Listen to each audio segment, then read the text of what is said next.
काँग्रेसकडून विजय वडेट्टीवार यांनी मंत्रालयातील कॅन्टीन बंद असल्याचा दावा विधानसभेमध्ये केला होता। वडेट्टीवारांच्या या दाव्याचा TV9 मराठीकडून रियालिटी चेक करण्यात आलाय, तो आपण पाहूया।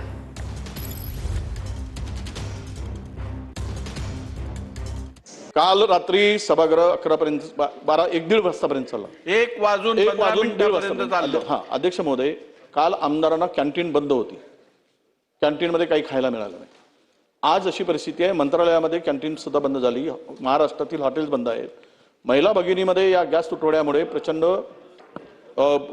अस्वस्थता आहे आणि दर तर वाढवलेच अध्यक्ष महोदय। मुंबईतील, नागपुरातील 30% हॉटेल बंद झाली। पुढच्या 2 दिवसामध्ये पुन्हा सगळे हॉटेल बंद होणार आहे।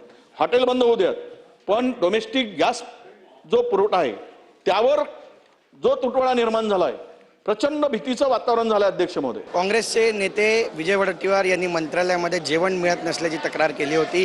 युद्धाचा संदर्भ दिला होता। युद्धामुळे गॅसचा तुटवडा झालेला आहे आणि याचा फटका थेट मंत्रालयीन कर्मचाऱ्यांना आणि अधिकाऱ्यांना बसल्याचं सुद्धा त्यांनी म्हटलं होतं आणि नेत्यांनाही बसल्याचं म्हटलं होतं आणि त्याचाच रियालिटी चेक करण्यासाठी मी सध्या मंत्रालयाच्या पहिल्या मजल्यावर आहे।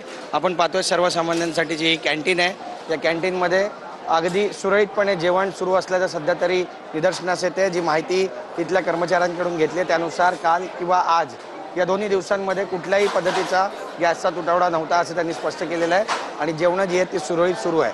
ही सगळी दृश्य आपण या ठिकाणची पाहतोय। एकंदरीतच आपण पाहतोय की एकीकडे युद्ध सुरू आहे तर दुसरीकडे या युद्धाचं आता राजकारण होतंय का असा सवाल विचारला जातोय। कॅमेरा पर्सन खंडूराजसह गिरीश गायकवाड, TV9 मराठी, मुंबई।